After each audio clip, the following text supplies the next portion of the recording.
Buenas tardes, señores. Bienvenidos de nuevo a Gran Impacto, Colisión de Ideas. Hoy tenemos un tema sumamente importante para el futuro de nuestro país. Dentro de poco tiempo vamos a tener las elecciones generales que van a cubrir todos los estamentos del Estado, presidencial, congresual y también municipal. Y por primera vez en el país, según tenemos entendido, se va a usar el sistema de voto electrónico. Es un sistema que hasta donde sabemos no se había utilizado en el país, se ha utilizado en muy pocos países y puede tener serios problemas, ¿no? Entonces nosotros vamos a tratar de hablar hoy de los problemas que podrían subsistir, que podrían, vamos a decir, surgir con este método que no se había utilizado, y a ver si las autoridades competentes y los líderes de los partidos toman en cuenta nuestras observaciones para ver si se pueden evitar algunos de los problemas que podrían surgir. En nuestra primera diapositiva, acá en pantalla, a ver si la podemos poner. Sí, aquí está el título, Fraude con el voto electrónico. El voto electrónico, lejos de ser una panacea que resuelve todos los problemas, puede ser una fuente de problemas. Vamos a hablar extensamente sobre ello. Vamos a hablar nosotros, Virgilio Rodríguez, quien les habla, y también productor asociado Manuel Núñez. En pantalla pueden ver también nuestras direcciones de Twitter, si ustedes usan ese sistema, o por lo menos pueden leer el sistema. Nos pueden buscar ahí con las cuentas que tienen en pantalla y ahí pueden encontrar mucha información sobre este mismo programa y sobre otros asuntos que van surgiendo, ¿no? Según uno va dándole seguimiento a las noticias, surgen historias, artículos salen y uno los comenta o los publica porque uno los considera de interés. Somos miembros de la sociedad Muro, una sociedad cuyo principal objetivo es la construcción de una barrera fronteriza que separe a la República Dominicana de Haití, una barrera física. Es sumamente importante. La lista de países que tienen barreras fronterizas es bastante larga. Creo que salió un estudio donde se hablaban de unas 50 en el mundo y se están construyendo constantemente. Hay países que no las tienen sencillamente porque no las necesitan. Por ejemplo, en el caso de Estados Unidos tienen una barrera parcial con la frontera de México, pero no la tienen con la de Canadá porque ellos entienden que con la frontera de Canadá hay muy pocos problemas. Hay países que no necesitan esto porque podría ser que sean países en islas, como por ejemplo aquí cerca Cuba o Jamaica, o en el caso de Asia, el Japón, etcétera. O porque los países vecinos están más o menos al mismo nivel de desarrollo, entonces ellos por lo general no tienen grandes problemas de esa índole.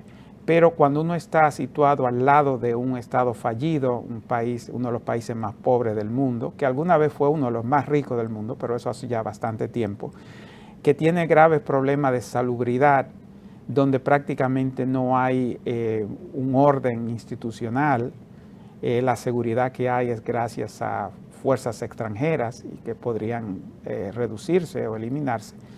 Entonces uno necesita la barrera fronteriza más que otras personas. Y cuando se toma en cuenta la posibilidad de una enfermedad infectocontagiosa gravísima como el ébola, llegando a ese país con tantos problemas, entonces ahí se ve bastante claro que la barrera fronteriza es una necesidad nacional. Los que se oponen, por favor, reconozcan que ustedes no son dueños de este país. Somos 10 millones, ustedes son una minoría. Las encuestas así lo confirman. Dejen de oponerse, mejor traten de buscar propuestas, adaptar sus propuestas a la existencia de una barrera fronteriza. Es una mucho mejor inversión de sus recursos y su tiempo. La barrera fronteriza es una necesidad y se va a construir, quieranlo ustedes o no. La pregunta es cuándo se va a construir y quién la va a construir, pero no si se va a construir. Vamos a continuar con les recordamos también que nuestra dirección de correo del programa impactogrande@gmail.com, y a través de esa misma dirección pueden encontrar fácilmente el canal de YouTube del programa y de ahí pueden encontrar programas anteriores, desde el primero hasta el más reciente. Este estará pronto disponible en YouTube y los futuros también. Pasemos ya a hablar del tema de hoy, el tema muy importante que es el fraude en los sistemas de voto electrónico. Vamos a mencionar algunos temas. Primero vamos a hablar de lo que se llama el hackeo de sistemas de computación. Eso no es directamente relacionado con el voto electrónico, pero es relevante porque el voto electrónico es un sistema de computación. Y entonces, si los que pueden hackear sistemas de computación pueden hackear un sistema de voto electrónico. Eso es obvio. Vamos a mencionar algunos de los problemas del voto electrónico. Vamos a hablar, y esto parece que en este país no se ha hablado, que hay una forma muy sencilla y muy clara de comprar y vender votos. Comprar y vender votos bajo el sistema que se está implementando para estas elecciones. Yo me imagino que hay alguna gente que ya lo sabe y sencillamente no hablan de eso porque el que va a usar un sistema así no quiere hablar de eso. Eso es obvio, ¿no? Pero se puede comprar y vender votos y es una forma muy sencilla que la vamos a explicar. Entonces vamos también a hablar de la experiencia de países específicos que han tenido con sistemas de votos electrónicos. Son muy pocos los países que han tenido, vamos a decir, sistemas masivos de votos electrónicos. Algunos lo han usado como en planes pilotos, pequeños experimentos que han hecho. Elecciones parciales, es decir, elecciones generales, pero el voto electrónico solamente en algunos sitios. Y varios de ellos, varios países importantes, después de probar el voto electrónico, lo han rechazado, lo han abandonado, lo han desechado. Incluso en un país importante, el voto electrónico ha sido declarado inconstitucional. Inconstitucional el voto electrónico. Vamos a hablar de eso más adelante. Y es muy posible que aquí nosotros, no hemos consultado con los jueces del Tribunal Constitucional de la República Dominicana. Si lo consultáramos, ellos no nos darían su opinión. Pero no les sorprende al amigo televidente que partes interesadas lleven un recurso al Tribunal Constitucional de la República Dominicana y que ese tribunal, al igual que lo hizo el Tribunal Constitucional de ese país, que vamos a decir más adelante, declare inconstitucional a ese procedimiento. Ya veremos lo que ocurre. Entre los países que vamos a mencionar están Alemania, Holanda, Irlanda, Finlandia y por supuesto Estados Unidos. Vamos a hablar un poquito de lo que el hackeo del sistema de computación. El hackeo ocurre cuando un grupo de programadores, muchas veces trabajando desde distancias de miles o decenas de miles de kilómetros, se las ingenian a través de los sistemas de computación para apoderarse de un sistema computacional de otro país, de otra compañía al que ellos no tienen derecho, y de alguna forma producen una serie le causan problemas a los usuarios de ese sistema o les roban información. A veces los hackers, como se le dice popularmente, a veces en español se le dice piratas, ¿no? Piratas de la internet. Ellos no llegan a apoderarse del sistema, pero de alguna forma lo bloquean para que los usuarios no puedan usarlo. Imagínense que un grupo de hackers bloquee los sistemas de la Junta Central Electoral el día de las elecciones. Podrían hacerlo, ¿no? Porque lo han hecho en otros sitios. Eso es un posible problema. Entonces, entre los ejemplos que se pueden notar, se podrían dar una lista larguísima de ejemplos. Muchos casos en Estados Unidos. Canadá ha sido víctima de hackeo, es decir, servidores importantes de Canadá han sido hackeados. El servidor es adscrito a la canciller de Alemania. En Alemania el canciller no es el secretario de Relaciones Exteriores, el canciller es el jefe, ¿no? Porque él es el primer ministro, que se le llama canciller. Hay un presidente, pero el presidente no tiene mucho poder, es más ceremonial. Entonces, cuando se habla del canciller o la canciller Alemania, estamos hablando del jefe de Estado de Alemania. Servidores del jefe de Estado de Alemania han sido hackeados y un larguísimo etcétera. Entonces, la pregunta que inmediatamente surge es si los servidores de los principales países del mundo, países muy avanzados, países con tecnología y con recursos que la República Dominicana no tiene, pueden ser hackeados y han sido hackeados, y eso es verificable. Se puede verificar en la prensa, buscando en la internet. Si esos servidores de esos países tan importantes son hackeados, ¿por qué no podrían ser hackeados los servidores de la República Dominicana? En el caso específico que nos ocupa hoy, los servidores de la Junta Central Electoral y los sistemas de escrutinio, de cómputo de la Junta Central Electoral. Si los informáticos de la Junta Central Electoral dicen que ellos garantizan que no va a haber un hackeo, hay que decir, bueno, pues señor informático, ofrézcanle su servicio a los grandes países, porque los servidores de ellos lo están hackeando. Entonces, si usted garantiza que los de la Junta Central Electoral no van a ser hackeados, quiere decir que usted es mejor informático que los informáticos de los principales países del mundo. Entonces, si usted no está seguro que usted es mejor que los informáticos de Estados Unidos, de Canadá, de Alemania y de ese tipo de países, mejor no se ponga a dar garantías, porque puede quedar mal. Y si usted queda mal, el gran perjudicado puede ser el pueblo dominicano.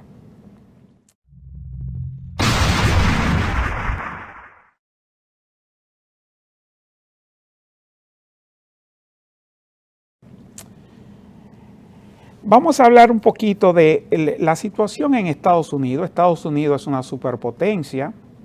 Como sabemos, ya se puede decir que es la única superpotencia, porque después que la Unión Soviética desapareció, a Rusia se le considera una potencia, pero no una superpotencia. Tiene muchos problemas y cosas. Entonces ya como que el nombre de superpotencia, a los entendidos creen que le queda grande a Rusia. Entonces se ha quedado el mundo con una sola superpotencia.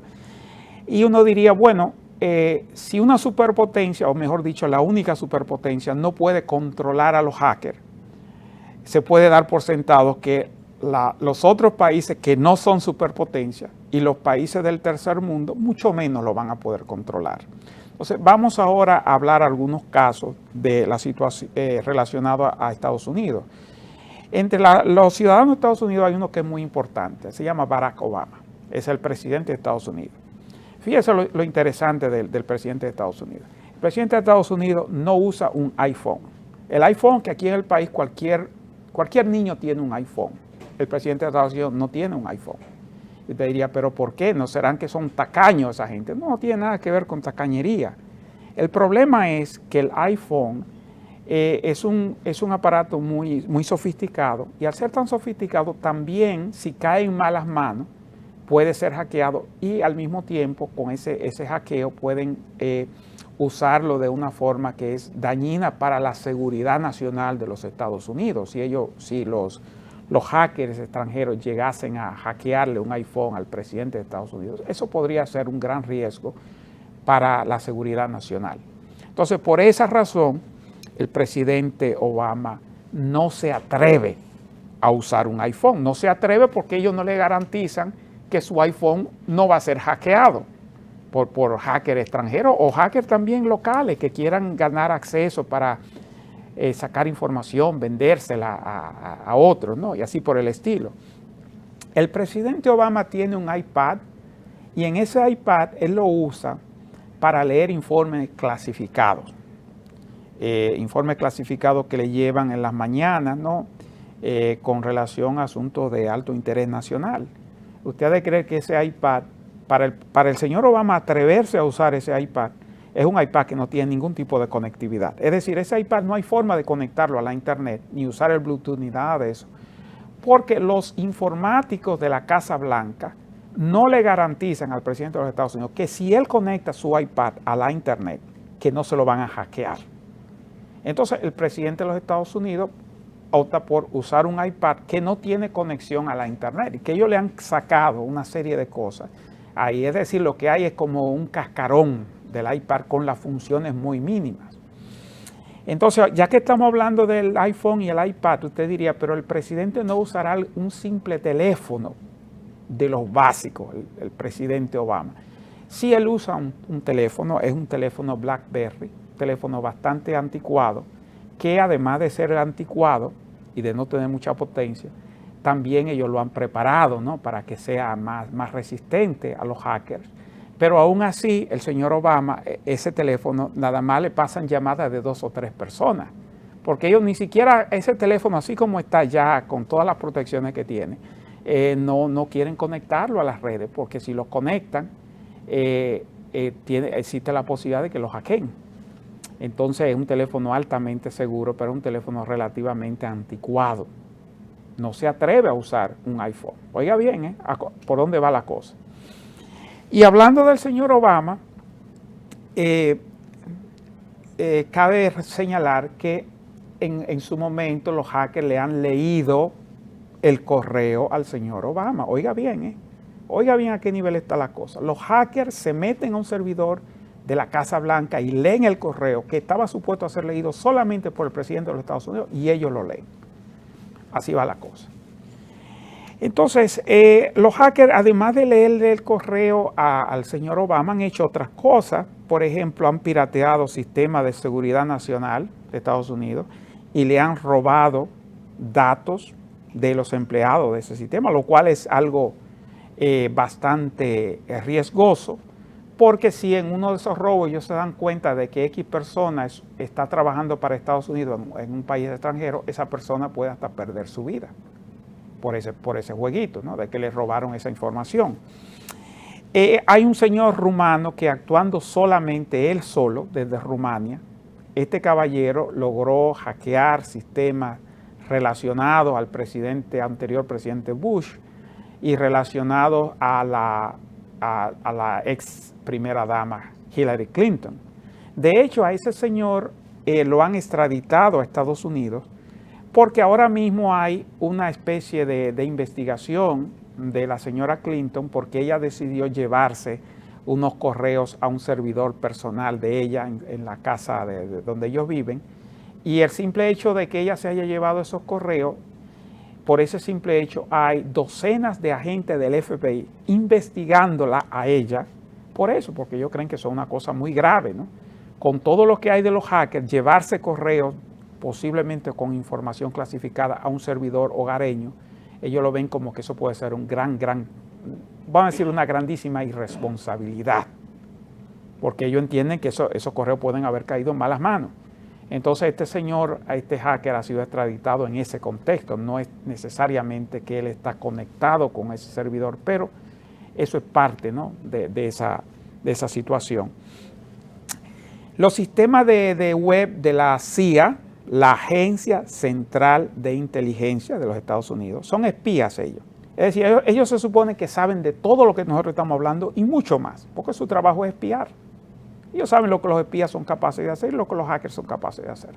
Aún así, el colectivo Anonymous le hackeó a la CIA, a la Agencia Central de Inteligencia, le hackeó sus servidores y por 5 horas no se podían usar unos servidores web de la CIA. Bueno, el sentido común nos dice que si Anonymous le puede hacer eso a la CIA, se lo puede hacer a la Junta Central Electoral. Eso no es sencillamente sentido común. Y además de estos hackeos a servidores del gobierno de los Estados Unidos, a compañías de Estados Unidos, también han sido hackeadas. Por ejemplo, Google, que es, vamos a decir, es la superpotencia de la Internet. Si hay alguna superpotencia, se puede decir que es Google. Es una gran compañía, muy exitosa, y sus servidores han sido hackeados, desde China en este caso. Entonces, como podemos ver, el hackeo a la superpotencia, la única superpotencia que queda, pues es algo que ha ocurrido con cierta frecuencia y va a seguir ocurriendo. Y nosotros no hemos mencionado todos los casos, sino algunos para que ustedes se den cuenta. El país vecino de Estados Unidos, Canadá, también ha tenido este tipo de problemas, por supuesto. En el 2011 tuvieron un gran problema con unos hackeadores chinos, unos piratas de la China. O sea, se dice que es de la China, no necesariamente del gobierno chino, sino que estaban en China porque a través de las conexiones de las redes se dieron cuenta. Y incluso llegaron a penetrar bases de datos altamente confidenciales del gobierno de Canadá. incluyendo la sistema de la Secretaría de Hacienda, que tiene que ver con los impuestos, y del Consejo del Tesoro, ¿no? Y bueno, uno puede buscar más información sobre ese caso, pero de nuevo la idea aquí es que si hasta esa gente le hacen ese tipo de cosas, los hackers, imagínense a nosotros. Ya mencionamos el caso de la canciller alemana, un servidor conectado a su oficina, la jefa de Estado de Alemania, pues también fue hackeado. Y eso de los hackers continúa. Entonces, vamos a hablar ahora ya de lo que es el voto electrónico en términos más específicos. Y nosotros vamos a hablar también de la compra y venta de votos. Pero antes de hablar de la compra y venta de votos, vamos a hablar a grosso modo cuáles son los problemas del voto electrónico. Problemas con el voto electrónico, primero depende del esquema que se use. Hay varios esquemas que se usan, en algunos casos se utilizan pantallas táctiles, ¿no? Como las de los smartphones, que el usuario interactúa con la pantalla directamente y al final termina produciendo un voto. A veces esos sistemas no producen nada en papel, es decir, que después que el voto salió ya no hay forma de volver atrás y verificar. Puede ser que hayan máquinas que generen un voto en papel también, como para que se pueda auditar el sistema. Pero el método que se piensa usar aquí en República Dominicana, según tenemos entendido, nosotros le escribimos a la Junta Central Electoral pidiendo información sobre marca, modelo y eso, pero no nos han contestado. No sabemos si por falta de tiempo, quizás no tienen la información que le pedimos. Pero la idea es que el votante se le va a entregar unas boletas, el votante con un lápiz va a marcar su candidato preferido, tanto a nivel presidencial como a nivel congresual y a nivel municipal. Y entonces, una vez que marca la boleta, el votante la pasa por un escáner. El escáner entonces lee la boleta que el votante acaba de marcar y el escáner se da cuenta cuál fue el voto, por quién votó esa persona. En el caso de los congresuales, las elecciones congresuales, también hay que marcar por un diputado y el escáner puede darse cuenta de eso también, del llamado voto preferencial. Entonces, el asunto con los escáneres, por supuesto que los escáneres pueden cometer errores, ¿no? Leyendo la información. Pueden cometer errores, puede ser que el escáner por error le atribuya un voto al partido que no es o al candidato que no es. Siempre hay esa posibilidad de error. Pero supongamos que no haya ese error, pues el escáner supuestamente va a ir llevando el conteo y al final de la votación va a emitir el conteo final y va a decir, bueno, en esta mesa X candidato sacó tantos votos, el otro sacó tanto y así por el estilo. Y eso va a ser tanto a nivel congresual como a nivel presidencial como a nivel municipal. Entonces, claramente, si el escáner funciona a la perfección, pues es una forma bastante práctica y rápida del conteo, no hay que contar a mano. Y ellos van a transmitir esos conteos por las redes celulares y como si fuera una llamada por teléfono, pero a nivel de datos. Y entonces los servidores de la Junta Central Electoral van a recibir la información directamente en muy poco tiempo. Es decir, quizá en teoría ellos podrán conocer los resultados del escrutinio quizá en menos de una hora, ¿no? Después que cierren las mesas del país. O sea que en principio parecería que es una gran idea. Pero ese sistema naturalmente tiene problemas. Hay algunos problemas que ya mencionamos. La máquina puede equivocarse, cometer un error. Vamos a decir un error sin ninguna mala intención.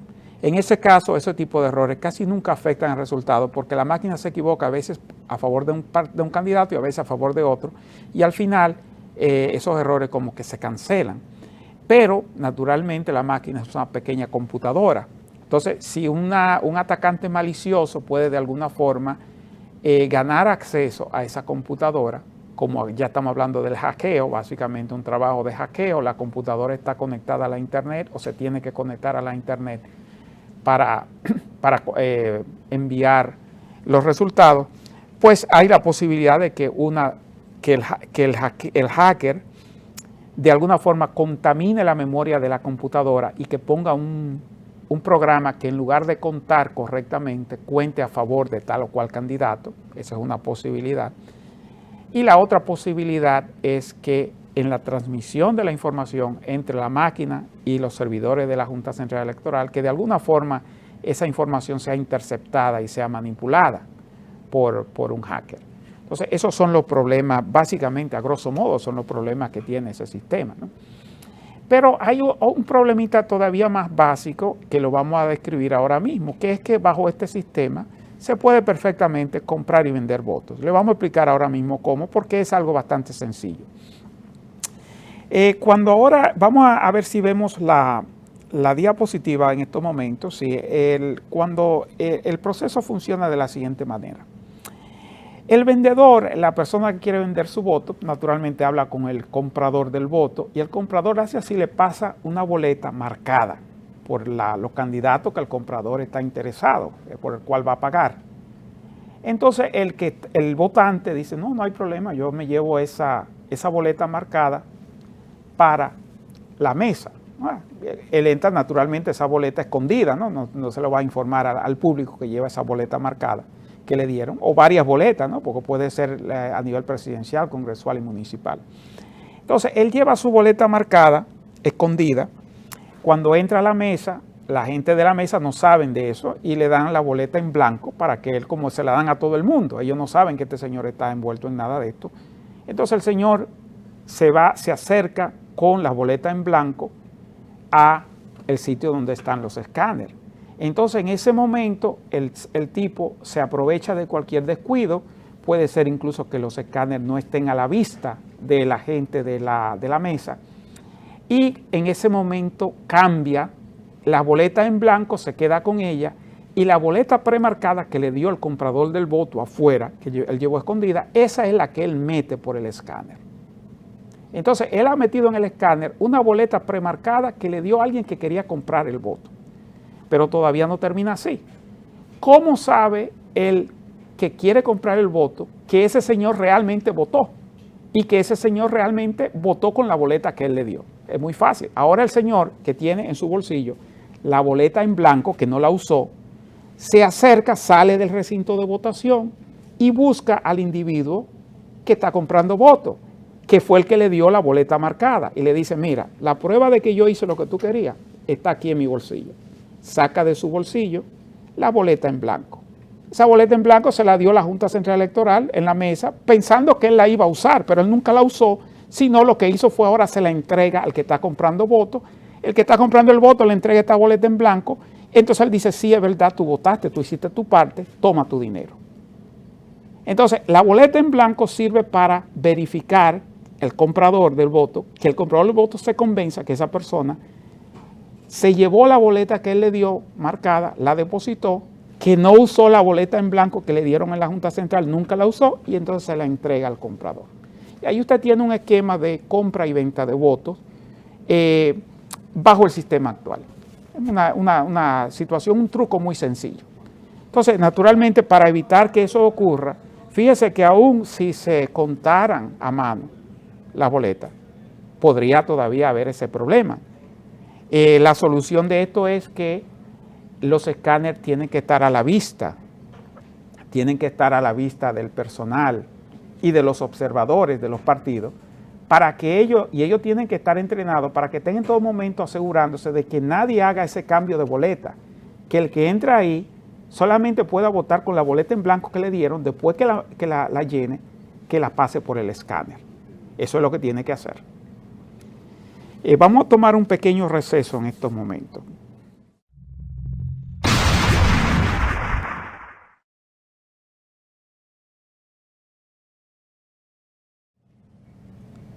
Bienvenidos de nuevo a Gran Impacto. Entonces, vamos rápidamente a mencionar algunos casos especiales y antes de ello voy a introducir de nuevo a nuestro productor asociado Manuel Núñez, quien en breve va a participar más en esta conversación sobre este importantísimo tema. Manuel, bienvenido al programa. Gracias, Virgilio. ¿No? Sí, muy Sí. bien. Bien, me parece que lo que has dicho es importante. Sí. Hay cosas que quizás sea bueno precisarlas como orientación a la teleaudiencia. Cuando hablabas de las posibilidades de compra de votos, yo creo que es una situación que se ha ido reduciendo con el tiempo en la República Dominicana. El sistema que evocaste se llamó aquí la cadena, que consistía en que una persona que tenía una boleta firmada por el presidente de la mesa y sellada debidamente, se la entregaba marcada a un votante y este votante a su vez le devolvía la boleta a la persona y se creaba una cadena. Sí. Para combatir la cadena se creó otro mecanismo diferente, que es el de suprimir la caseta. Actualmente ya no hay caseta, sino que nadie puede sacar ninguna boleta en medio del público, porque lo que hay es un podio que impide que la gente pueda ver el voto, pero también impide que se pueda usar otro documento distinto que del documento que recibe del presidente, porque las boletas solo son válidas en el momento en que entra el votante y se sellan. Al momento de estar en la mesa no están selladas. Sí, pero recuerda que... Se supone que no deben salir. Sí, pero Manuel, recuerda que con el método de los escáneres, si se hace solamente el conteo electrónico, una vez que pasa el escáner no sabe de eso, de lo que tú estás comentando. Para el escáner sencillamente lee esa boleta y procesa el voto. El escáner solamente va a estar en las posiciones del conteo. Ahora bien, lo que estamos hablando es cada voto lo va a la expresión del voto. Es posible en la actualidad, habiendo eliminado las casetas, que era el lugar cerrado, secreto, en el cual no se veía al votante porque estaba metido en una caseta, pero que en la actualidad el votante no está en una caseta, sino que está delante de una mesa, siendo vigilado por todos los delegados yo entiendo. Y por el presidente de la mesa que está mirando, se para ante el podio y ante el podio marca la boleta y esa misma boleta la recoge y la lleva. En algunos casos hay hasta cámaras que firman si el volante saca de la chaqueta o del bolsillo otra boleta para colocarla luego en la urna. Es decir que la situación de la cadena, al eliminar la caseta, queda bastante reducida. Pero además hay una cuestión. Nosotros hemos ido, en la República Dominicana, donde hay una gran tradición de marrullería fraudulenta, ¿no? Y donde ha habido una cantidad de casuística importante, no solamente el de la cadena, sino también el del palito, que se introducía en el conteo y luego aparecía el palito.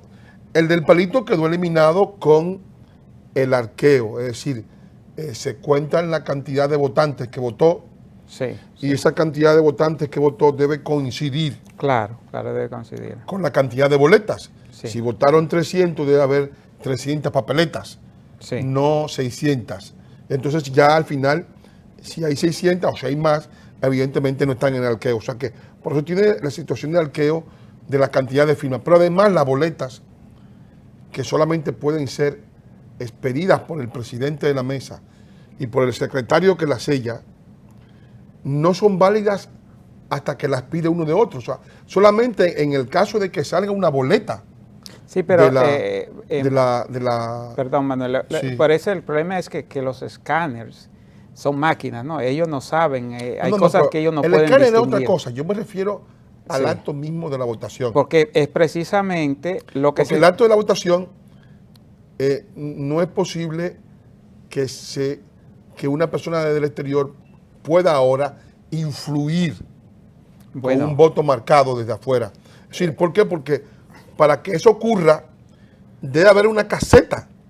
No necesariamente, porque la persona, por eso te digo, hay que entrenar, yo lo dije claramente, entrenar al personal y a los observadores y a los representantes de los partidos para evitar que una persona pueda hacer ese cambio. Bueno, es que ellos tienen que estar, porque ese fue un tipo de fraude que se hizo, la Sí. famosa cadena vino de Venezuela, que allí se había aplicado ese fraude Sí. y naturalmente aquí lo patentizaron.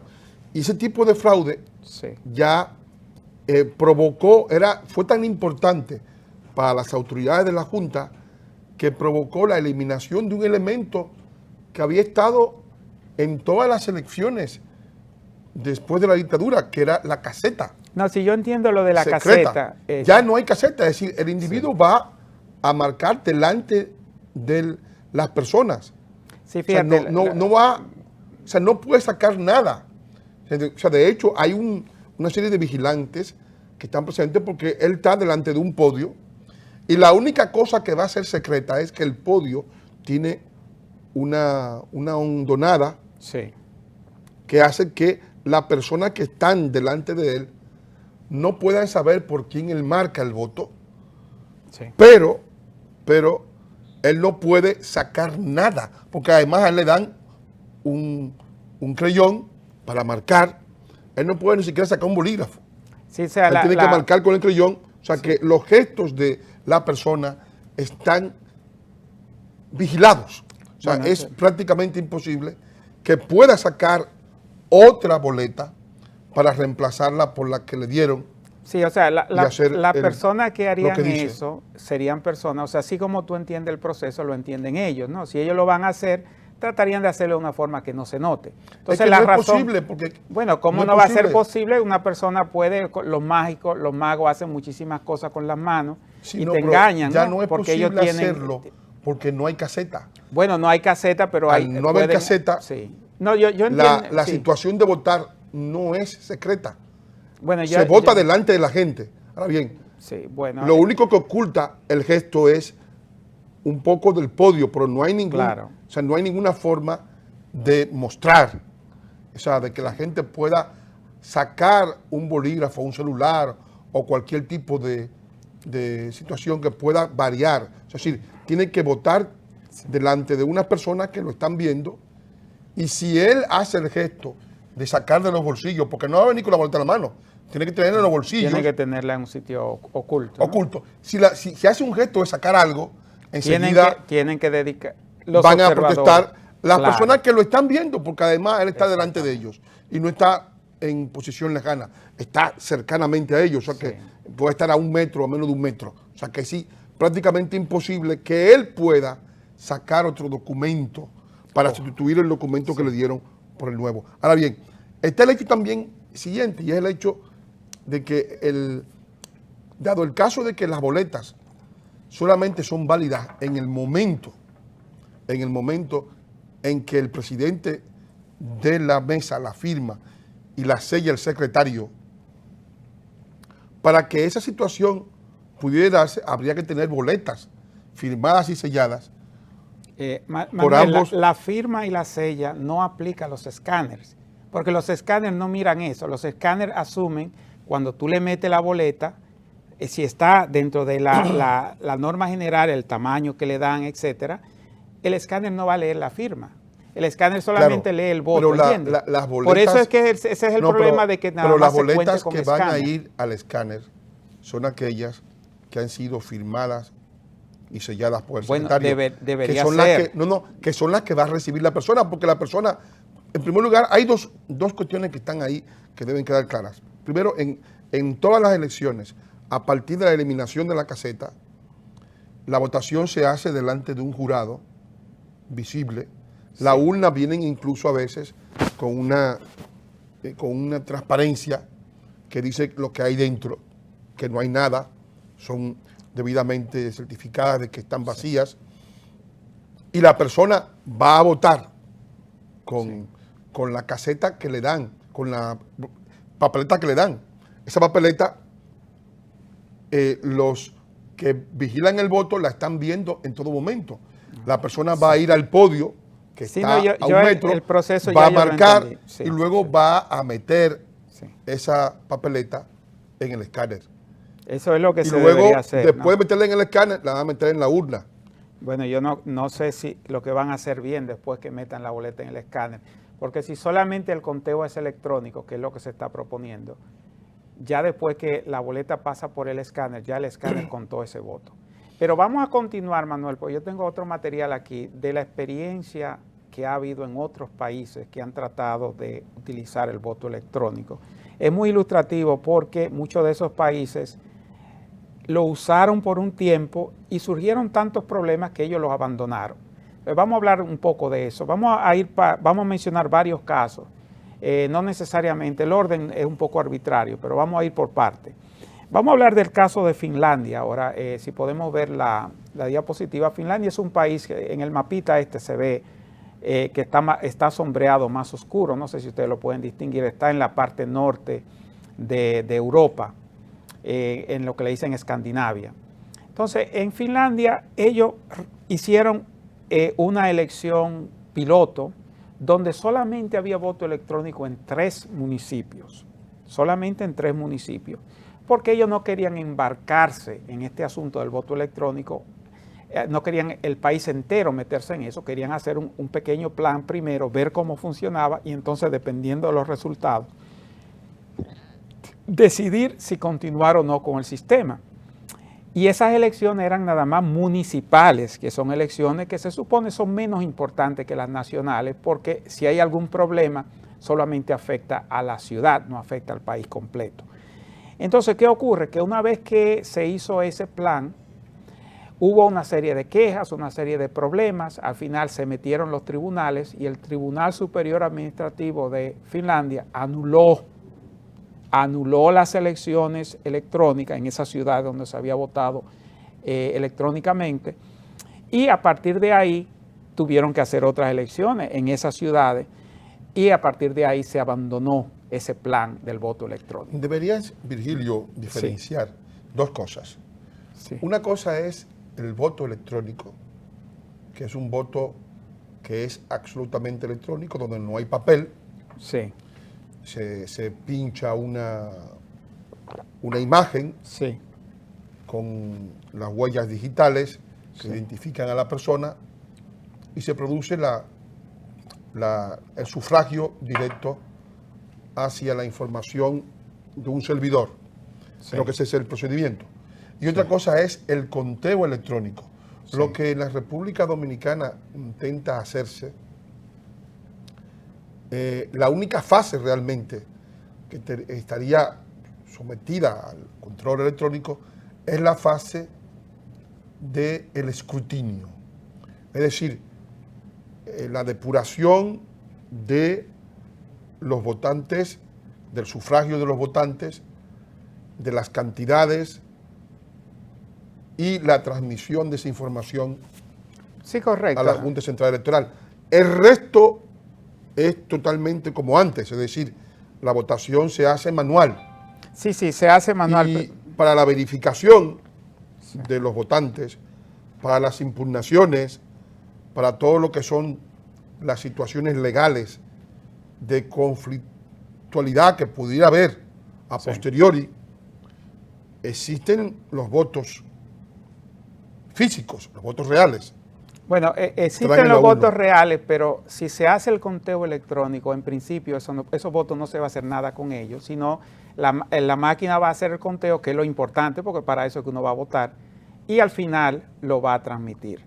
Pero si yo entiendo que hay una infinidad de sistemas electrónicos, en el caso de Finlandia, no recuerdo si ellos usaban papel o no usaban, pero sí, el caso es... Era el voto electrónico totalmente, es decir, aquí estamos hablando del conteo electrónico. Quizás sea bueno circunscribir el caso dominicano al conteo informático del voto, es decir, al no manual, porque evidentemente en el voto manual también había una cantidad de maniobras que se hacían, que se conocían, de manipulaciones, de malos conteos, de conteos fallidos, de situaciones que evidentemente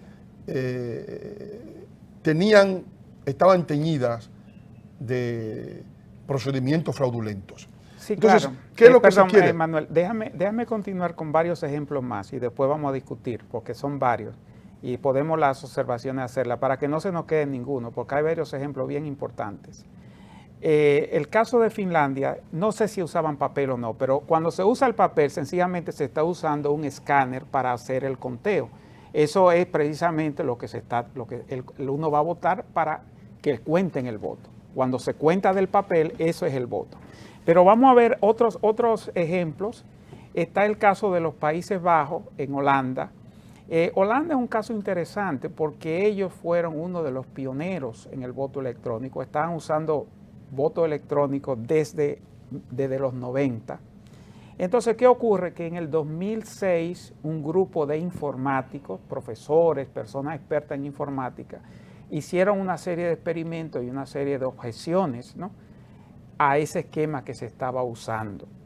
Entonces, una vez que se hizo eso, se hizo una especie de revisión global, ¿no?, de todo lo que se estaba haciendo, y como consecuencia de esa revisión, en el 2008, Holanda decidió abandonar totalmente el voto electrónico y volver al voto tradicional de lápiz y papel, sin máquina y conteo manual. Ese es un caso, el de Holanda. Otro caso interesante, el caso de Inglaterra, o mejor dicho, el Reino Unido, que popularmente le decimos Inglaterra. Inglaterra es una parte del Reino Unido, no lo es todo. En el Reino Unido, desde el 2002 al 2007, hubo más de 30 pruebas, pilotos, planes pilotos, porque así es que los países normalmente lo hacen. Ellos no se meten embarcan al país entero en una aventura de un sistema nuevo sin haber hecho ningún tipo de prueba, piloto, en elecciones reales. Ellos tuvieron más de 30 pruebas sobre un periodo de unos 5 años.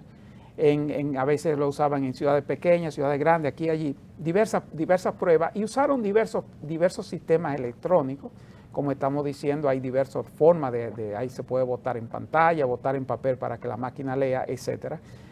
Y en el 2008, la Comisión Electoral Británica hizo una evaluación, porque para eso es que se hacen los planes pilotos, para evaluarlo, y basado en la evaluación, basado en los resultados, basado en los comentarios que recibieron, decidieron abandonar ese esquema, y hasta la fecha no se está usando más. Ahora bien, puede ser que en un futuro ellos vuelvan y lo impongan, pero por ahora ese plan, la comisión determinó que se descontinuara el voto electrónico.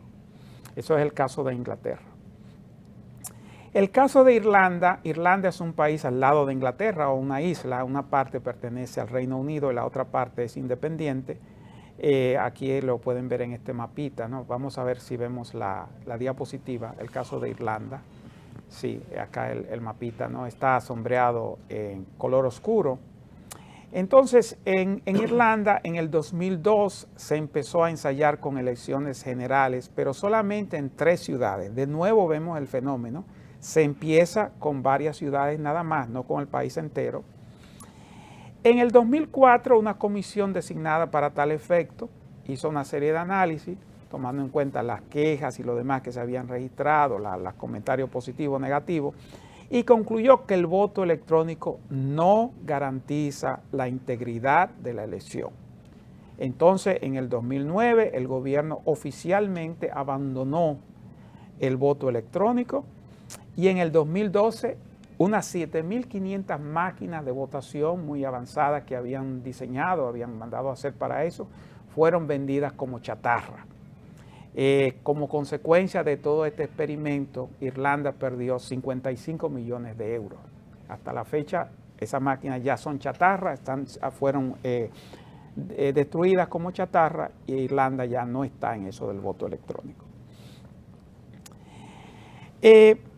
Vamos finalmente a comentar, otro caso, no finalmente, quedan 2, el caso de Alemania. El caso de Alemania es un caso bien interesante que ojalá se pudiera hablar un poco más sobre él. Es un caso en el cual Alemania empezó en el 2005, implementó el voto electrónico. Después de las elecciones surgieron toda una serie de controversias, alegatos, demandas judiciales.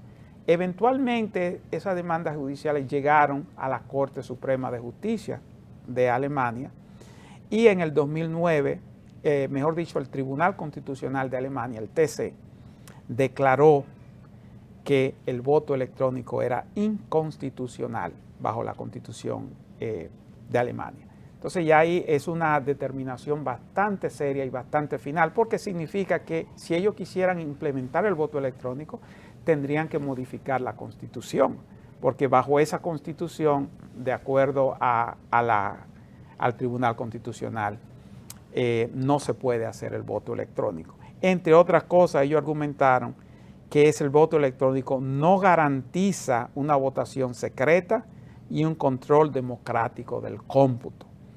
Lo de la votación secreta es porque cuando usted está votando por una máquina, usted puede tener la sospecha de que de alguna forma la máquina va a asociar su identidad con el voto. Entonces el votante puede tener ese miedo de que un hacker o algo haya metido un programa que grabe de alguna forma, asocie el voto y diga fulano votó por tal partido. O sea, ese es un problema. Y ellos argumentaron también que el voto era algo tan importante que todos los votantes debían entender el proceso completo. Un votante sabe lo que es marcar en un papel, sabe lo que es contar papeles, pero cuando se habla de esto de alta tecnología, el votante promedio no entiende cómo funcionan esas máquinas y ellos pensaron que eso era un gran problema. Entonces, el caso final, ya para abrir de conversar en general, es el de Estados Unidos. En Estados Unidos es el país que más experiencia ha habido con voto electrónico, pero en Estados Unidos las elecciones son controladas a nivel estatal e incluso a nivel local, ¿no? Dentro de un mismo estado pueden haber diversos métodos de votación. La junta, ¿no? Los condados pueden diferir en cuanto a los métodos que usan. Y bueno, eso ha traído diversos problemas, ¿no? Un problema que ha surgido es por la posible manipulación de las máquinas de votar. Entonces tenemos, por ejemplo, un diputado del estado de Wisconsin que ha dicho en una sesión de trabajo de la legislatura de Wisconsin, como decir, la Cámara de Diputados del estado. Él está en YouTube, donde él dice claramente que él sabe que las máquinas de votación pueden ser manipuladas, ¿no? por métodos informáticos. Un experto en informática en su momento declaró bajo juramento que él había participado en un fraude electrónico donde él había manipulado una máquina usando procesos electrónicos informáticos, había manipulado una máquina o más de una para que la máquina contara en una forma que no era la correcta a favor de determinado candidato. El señor Ron Paul, precandidato presidencial, también denunció una manipulación de máquinas de votación y hay un documental llamado Hacking Democracy, doblado al español, que está en YouTube, donde se discute ampliamente este tipo de problemas. Amigos, por desgracia se nos ha terminado el tiempo, probablemente tengamos que continuar discutiendo este tema tan importante para el futuro de nuestro país. Muchísimas gracias por su atención y esperamos tener el privilegio de su teleaudiencia en nuestro próximo programa. Gracias.